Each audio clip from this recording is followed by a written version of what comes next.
Middle east ശക്തമായ സംഘർഷാവസ്ഥയിലോട്ട് നീങ്ങിക്കൊണ്ടിരിക്കുകയാണ്. ഈ കാര്യങ്ങളെ ശരിവയ്ക്കുന്ന തരത്തിലുള്ള വാർത്തകളാണ് ഇന്ന് പുറത്തു വന്നുകൊണ്ടിരിക്കുക. അതായത് കഴിഞ്ഞ ഏതാനും ദിവസങ്ങളായിട്ട് പുറത്തു വരുന്ന വാർത്തകളെല്ലാം നിങ്ങൾ ശ്രദ്ധിക്കുകയാണെങ്കിൽ മിഡിൽ ഈസ്റ്റിൽ ഏത് സമയത്തും ഇറാനും ഇസ്രായേലും തമ്മിലുള്ള ഒരു യുദ്ധം തുടക്കം കുറിക്കപ്പെട്ടേക്കാമെന്ന് പറയുന്ന തരത്തിലാണ് കാര്യങ്ങൾ മാറിക്കൊണ്ടിരിക്കുന്നത്. അതിനുള്ള പ്രധാനപ്പെട്ട കാരണങ്ങൾ എന്താണെന്ന് നമ്മൾ മുമ്പത്തെ ഒരു വീഡിയോ സംസാരിച്ചൊരു കാര്യം കൂടിയാണ്. പക്ഷേ ഇന്ന് ഏറ്റവും ഒടുവിൽ ഹെസ്ബുള്ള എന്ന് പറയുന്ന ലെബനനിലെ ഒരു മിലിറ്റന്റ് ഗ്രൂപ്പും ഇസ്രായേലും തമ്മിൽ ഒരു ഓപ്പൺ വാറിലോട്ട് നീങ്ങിയേക്കാവുന്ന കാര്യങ്ങളാണ് ചിത്രീകരിക്കപ്പെട്ടുകൊണ്ടിരിക്കുന്നത്. എന്താണ് ഇവിടെ സംഭവിക്കുന്നത്?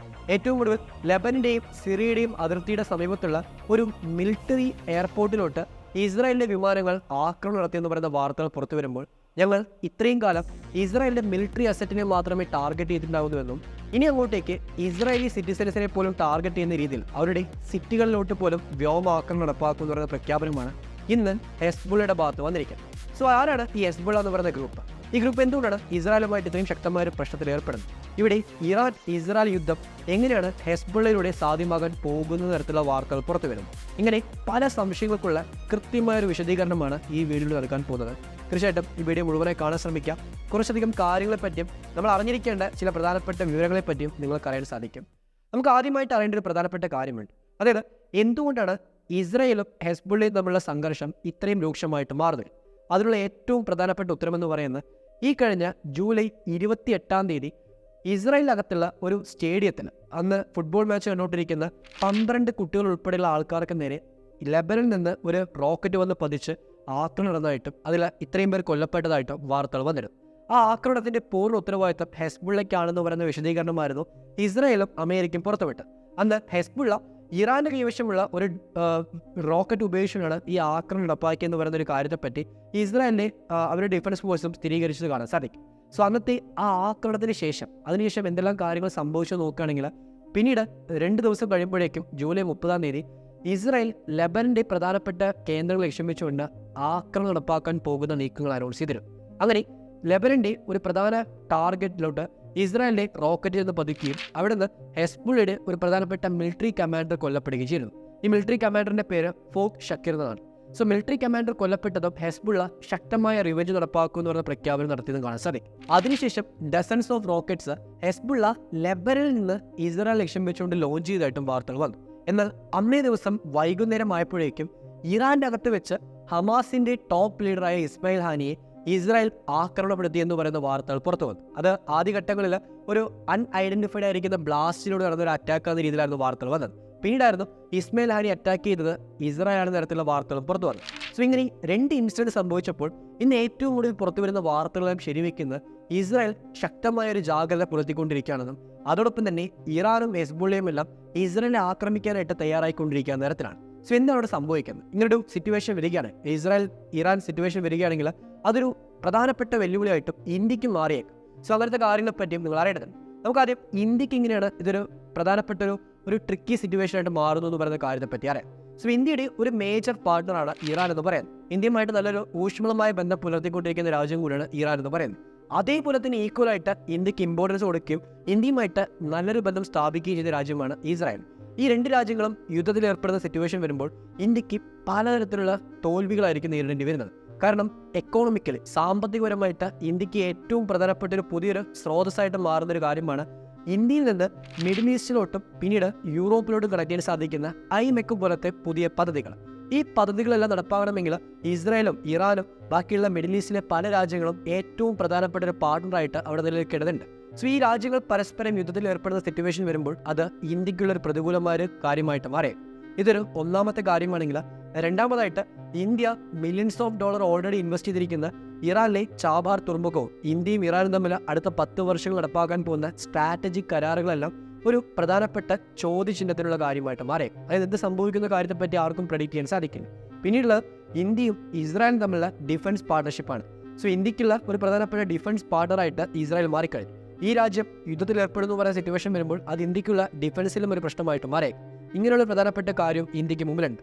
ഇതിന് പുറമെ INSTC പോലത്തെ international north south transport corridor എന്ന് പറയുന്ന പദ്ധതികളെല്ലാം ഇന്ത്യക്കുള്ള ഒരു പ്രധാനപ്പെട്ട ഒരു പ്രശ്നമായിട്ട് മാറിയേക്കാം. കാരണം അങ്ങനെ പുതിയ പല സാമ്പത്തികമായ പദ്ധതികളും സാമ്പത്തിക ഇടനാഴികളുമെല്ലാം പ്രശ്നത്തിലാകുമ്പോൾ അത് ഇന്ത്യയുടെ എക്കോണമി ബാധിക്കുന്ന ഒരു കാര്യമായിട്ട് തീർന്നേക്കാം. ഇങ്ങനെ ഇന്ത്യയും മുഴുവൻ പ്രശ്നത്തെയും ഉറ്റുനോക്കുന്ന രീതിയിലാണ് ഇന്ന് കാര്യങ്ങൾ മാറിക്കൊണ്ടിരിക്കുന്നത്. ഇനി നമുക്ക് എന്താണ് ഹെസ്ബുള്ളയുടെ ഇപ്പോഴത്തെ സിറ്റുവേഷൻ, ഹെസ്ബുള്ള എന്തുകൊണ്ടാണ് ഇസ്രായേൽ അറ്റാക്ക് ചെയ്യാനായിട്ട് തയ്യാറാകുന്ന തരത്തിലുള്ള കാര്യങ്ങളെ പറ്റി നമുക്ക് മനസ്സിലാക്കാം.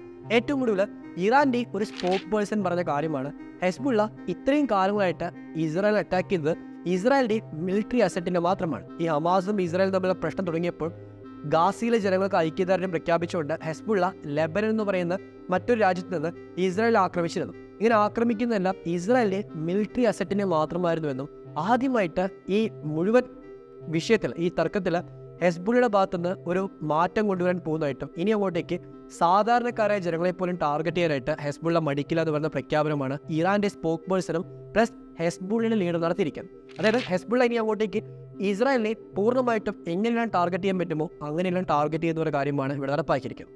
ഇപ്പോൾ നമുക്ക് സംശയം തോന്നിയേക്കാം, അത്രമാത്രം പവർഫുൾ ആണോ ഹെസ്ബുള്ള എന്ന് പറയാം.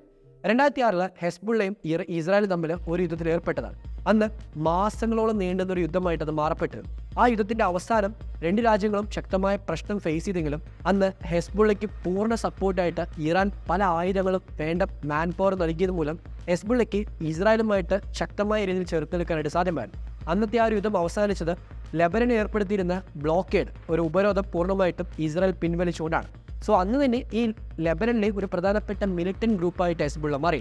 ഹെസ്ബുള്ളയുടെ മൊത്തം പവർ നോക്കുകയാണെങ്കിൽ ഈ ലെബനനിലുള്ള സദേൺ ഭാഗത്തും ഈസ്റ്റേൺ ഭാഗത്തായിട്ട് വ്യാപിച്ചു കിടക്കുന്നുണ്ട്. അതായത് ലെബനന്റെ പാർലമെന്റ്, അവിടുത്തെ ഭരണകൂടങ്ങളിലെ ശക്തമായ സാന്നിധ്യമായിട്ടും ഈ ഹെസ്ബുള്ള എന്ന് പറയുന്ന ഗ്രൂപ്പ് മാറിയിട്ടുണ്ട്.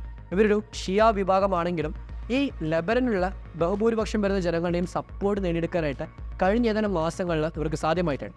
കാരണം ഗാസയിലെ ജനങ്ങൾക്ക് ഐക്യദാർഢ്യം പ്രഖ്യാപിച്ചുകൊണ്ട് ഇസ്രായേലിനെതിരെ പോരാടുന്ന ലെബനന്റെ അകത്തുള്ള ഒരു ഗ്രൂപ്പാണെന്ന് പറയുമ്പോൾ അത് അവിടെയുള്ള ജനങ്ങൾക്കും ഒരു പ്രധാനപ്പെട്ട ആവേശമായിട്ട് മാറിക്കും. അവരും ലെബനനിലെ ഹെസ്ബുള്ള എന്ന് പറയുന്ന ഗ്രൂപ്പിനെ സപ്പോർട്ട് ചെയ്യുകയും ചെയ്തിട്ടുണ്ട്.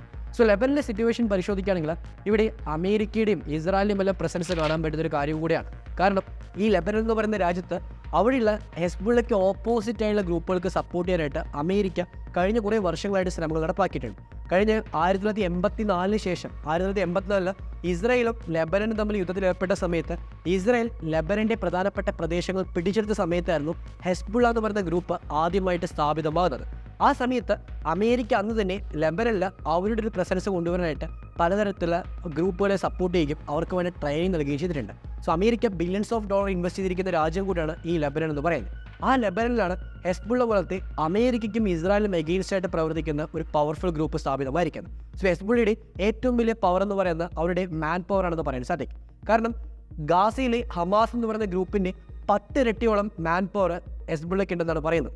ഇതുകൂടാതെ തന്നെ കഴിഞ്ഞ ഏതാനും വർഷങ്ങളായിട്ട് ഇറാന്റെ കൈവശത്തു നിന്നും ചൈന പോലത്തെ പ്രധാനപ്പെട്ട വെപ്പൺ ഡീലേഴ്സിന്റെ കയ്യിൽ നിന്നും വലിയ തോതിലുള്ള ആയുധങ്ങളും പ്രധാനപ്പെട്ട പല റോക്കറ്റുകളും ഈ ലെബനനിലെ ഹെസ്ബുള്ള എന്ന് പറയുന്ന ഗ്രൂപ്പ് സ്വന്തമാക്കിയതായിട്ട് കാണാൻ സാധിക്കും. അവരുടെ കൈവശം 1,50,000 വരുന്ന റോക്കറ്റുകളുണ്ടെന്ന് പറയുന്ന അനൗദ്യോഗികമായ കണക്കുകൾ കാണാൻ സാധിക്കും. അതുകൊണ്ട് തന്നെയാണ് ഈ ഹെസ്ബുള്ള എന്ന് പറയുന്ന ഗ്രൂപ്പ് ഇസ്രായേലുമായിട്ട് യുദ്ധത്തിൽ ഏർപ്പെടുമ്പോൾ അതൊരു ലാർജർ വാറായിട്ട് മാറിയേക്കാമെന്നുള്ള ആശങ്കയും ഇവിടെ കാണാൻ സാധിക്കും. ഈ ഹെസ്ബുള്ളയ്ക്ക് സപ്പോർട്ട് ചെയ്യുന്ന ചെറുതും വലുതുമായ മറ്റു പല പ്രോക്സി ഗ്രൂപ്പുകളും ലെബനനിലും സിറിയയിലുമായിട്ട് വ്യാപിച്ചു കിടക്കുന്നുണ്ട്.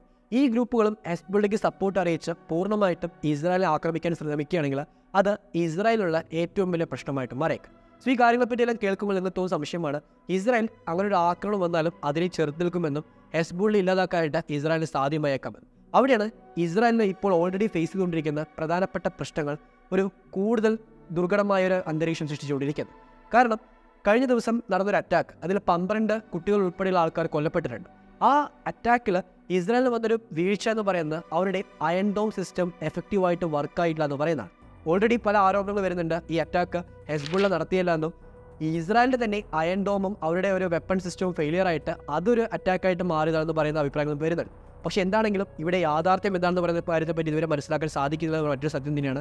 കാരണം ഹെസ്ബുള്ളയുടെ ലീഡേഴ്സ് പറയുന്നത് ഞങ്ങൾ ഒരിക്കലും ഇങ്ങനെ അറ്റാക്ക് നടത്തിയിട്ടുണ്ടെങ്കിൽ അത് പുറത്തു വന്ന് വിളിച്ചു പറയും, ഞങ്ങളുടെ ഭാഗത്ത് മിസ്റ്റേക്ക് സംഭവിച്ചിട്ടുണ്ടെങ്കിലും അത് വിളിച്ചു പറയാൻ ഞങ്ങൾ തയ്യാറാവുന്നതാണ്. പക്ഷേ ഇങ്ങനെ ഒരു അറ്റാക്ക് ഞങ്ങൾ നടത്തിയിട്ടില്ല എന്ന രീതിയിലാണ് ഹെസ്ബുള്ള ലീഡേഴ്സും പറയുന്നത്. സോ അതുകൊണ്ട് ഇവിടെ ആരാണ് ഈ അറ്റാക്ക് നടത്തുന്നവരുടെ ചോദ്യം ഉന്നയിക്കുന്നതിനേക്കാളും ഉപരിയായിട്ട് ഇന്ന് ഈ അറ്റാക്കിന് ശേഷം സംഭവിച്ചുകൊണ്ടിരിക്കുന്ന കാര്യങ്ങൾക്ക് പ്രസക്തി ആർജിച്ചു വരുന്നത്. സോ അമേരിക്ക ആണെങ്കിലും ഇസ്രായേലിനെ സപ്പോർട്ട് അറിയിച്ചുകൊണ്ട് അവരുടെ കപ്പൽപ്പടയെ പൂർണ്ണമായിട്ടും ഇസ്രായേലിൻ്റെ തീരത്തോട്ട് അയക്കാനുള്ള തയ്യാറെടുപ്പുകൾ നടപ്പാകുന്നുണ്ട്. കാരണം ഇറാൻ്റെ അകത്ത് അവരുടെ പ്രധാനപ്പെട്ട ഒരു പാർട്ട്ണറായിരിക്കുന്ന ഹമാസ് എന്ന് പറയുന്ന ഗ്രൂപ്പിൻ്റെ തലവനെ എലിമിനേറ്റ് ചെയ്യാനായിട്ട് ഇസ്രായേലിന് സാധിച്ചു എന്ന് പറയുമ്പോൾ അത് ഇറാനുള്ള ഏറ്റവും വലിയൊരു മോശമായിട്ടുള്ള സിറ്റുവേഷനാണ്. കാരണം ഇറാൻ എന്ന് പറയുന്ന രാജ്യം അവരുടെ സപ്പോർട്ട് ചെയ്യുന്ന പല ഗ്രൂപ്പുകളുണ്ട്. ഹെസ്ബുള്ള ഉണ്ട്, അതുപോലെ ഹമാസ് ഉണ്ട്. അങ്ങനെ ചെറുതും വലുതുമായ ആയിരക്കണക്കിന് ഗ്രൂപ്പുകൾ ഇറാൻ സപ്പോർട്ട് ചെയ്യുന്ന ഗ്രൂപ്പുകളായിട്ട് മാറുന്നുണ്ട്. ഈ ഗ്രൂപ്പുകളുടെ ഒരു പ്രധാനപ്പെട്ട ആശ്രിത കേന്ദ്രമാണ് ഇറാൻ എന്ന് പറയുന്നത്. ആ ഇറാൻ എന്ന് അവരുടെ തന്നെ അലൈസിനെ സപ്പോർട്ട് ചെയ്യാൻ സാധിക്കുന്നില്ല, അവരെ പ്രൊട്ടക്ട് ചെയ്യാൻ സാധിക്കില്ല എന്ന് പറയുമ്പോൾ അത് ഇസ്ലാമിക് റിപ്പബ്ലിക്കായിരിക്കുന്ന ഇറാന് ഒരു പ്രധാനപ്പെട്ട പ്രശ്നം തന്നെയാണ്. ഓൾറെഡി ഇറാൻ്റെ അകത്ത് പല പ്രതിഷേധമുണ്ട് ഈ ഇസ്ലാമിക ഭരണകൂടങ്ങൾക്കെതിരെ. അതുകൊണ്ട് തന്നെ അവിടെ നടക്കുന്ന പ്രതിഷേധങ്ങളും ഇപ്പോൾ വന്നുകൊണ്ടിരിക്കുന്ന പ്രശ്നങ്ങളുമെല്ലാം ഇറാന് വലിയൊരു തലവേദനയായിട്ട് മാറിയിരിക്കാം. സോ ഇറാൻ ഈ തലവേദനകളെയും ഈ സിറ്റുവേഷനെയും ഓവർകം ചെയ്യാനായിട്ട് തീർച്ചയായിട്ടും ഇസ്രായേൽ അറ്റാക്ക് ചെയ്യാനായിട്ട് തയ്യാറായേക്കാമെന്ന് പറയുന്ന കാര്യത്തെപ്പറ്റി ഇവിടെ മനസ്സിലാക്കാൻ സാധിക്കും. അങ്ങനെ ഇതിനു മുമ്പ് ഏപ്രിൽ മാസം എങ്ങനെയാണോ ഇസ്രായേലിനെ ലക്ഷ്യം വെച്ചുകൊണ്ട് ഇറാൻ റോക്കറ്റ് ആക്രമണം നടപ്പാക്കിയത്, അതേപോലത്തെ ശക്തമായൊരു അറ്റാക്ക് നടപ്പാവുകയാണെങ്കിൽ അത് അമേരിക്കയും ഇസ്രായേലിനും ഒരു വലിയൊരു പ്രശ്നമായിട്ട് മാറിയേക്കാം. അങ്ങനെ വരുമ്പോൾ ഇസ്രായേലും അമേരിക്കയും ഇറാനെതിരെ ഏത് തരത്തിലുള്ള നീക്കം നടപ്പാക്കും എന്നൊരു ചോദ്യം ഇവിടെ അവശേഷിക്കുന്നുണ്ട്. ഈ സമയത്ത് തന്നെയാണ് ഇറാൻ്റെ അകത്തുള്ള ഇസ്രായേലിലെ ശക്തമായ സ്പൈ നെറ്റ്വർക്കിൻ്റെ സാന്നിധ്യത്തെ പറ്റിയും ചർച്ചാ വിഷയമാകുന്നത്.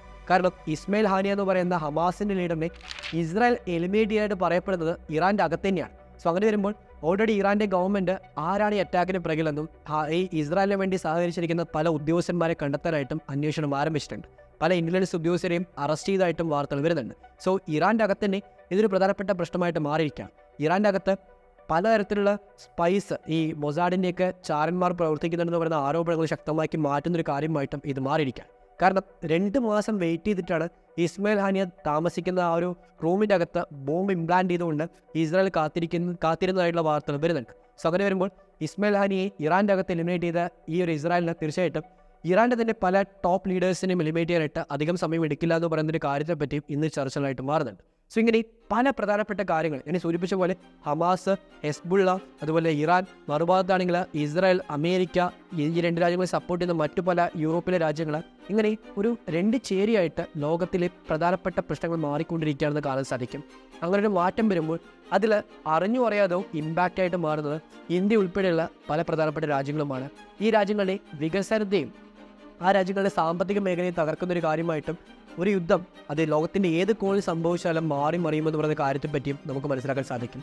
സോ യുദ്ധത്തിൻ്റെ ഇമ്പാക്റ്റ് എത്രമാത്രം ഉണ്ടെന്ന് മനസ്സിലാക്കാൻ സാധിക്കുന്ന ഒരു ചെറിയൊരു എക്സാമ്പിളാണ് ഞാൻ ഈ പറഞ്ഞ കാര്യങ്ങൾ. ഇതുമല്ലാതെ മറ്റെത്രയോ അധികം ഡീറ്റെയിൽ ആയിരിക്കുന്ന കാര്യങ്ങളെപ്പറ്റി ഇവിടെ മനസ്സിലാക്കാൻ സാധിക്കും. സോ ഞാൻ ഈ പറഞ്ഞ കാര്യങ്ങളെപ്പറ്റിയും ഹെസ്ബുള്ള ഇന്ന് ഇസ്രായേലിനെതിരെ അവരുടെ സാധാരണക്കാരെ ജനങ്ങളെ ലക്ഷ്യം വെച്ചുകൊണ്ട് അറ്റാക്ക് ചെയ്യാൻ പോകുന്നു എന്ന് പറഞ്ഞ പ്രഖ്യാപനം നടപ്പാക്കിയതിനെ പറ്റി നിങ്ങൾക്ക് എന്താണ് പറയാനുള്ളതെന്നും ഹെസ്ബുള്ള നടപ്പാക്കുന്ന അറ്റാക്ക് അതൊരു തിരിച്ചടിയായിട്ട് മാറുകയാണെങ്കിൽ ഇസ്രായേലിന് എങ്ങനെയായിരിക്കും അത് ഫേസ് ചെയ്യാൻ സാധിക്കുക എന്ന് പറയുന്ന കാര്യങ്ങളെപ്പറ്റിയും, പ്ലസ് ഇസ്രായേൽ, ഇറാൻ എന്ന് പറയുന്ന 2 രാജ്യങ്ങൾ നേർക്കുന്ന പറയുന്ന സിറ്റുവേഷൻ വന്നാൽ അവിടെ എന്താണ് സംഭവിക്കുക എന്ന് പറയുന്ന നിങ്ങളുടെ ഒരു ഒപ്പീനിയനെ പറ്റിയിട്ടും യുദ്ധത്തെ പറ്റിയുള്ള ഓവറോൾ ഇപ്പോൾ നടന്നുകൊണ്ടിരിക്കുന്ന ഒരു യുദ്ധം ഓൾറെഡി സ്റ്റാർട്ട് ചെയ്തൊരു വാറിനെ പറ്റി നിങ്ങൾക്ക് പറയാനുള്ള കാര്യങ്ങളെ പറ്റിയും കമൻറ്റ് ബോക്സിൽ രേഖപ്പെടുത്താം. So that's all. Thank you for watching this video. Jai Hind.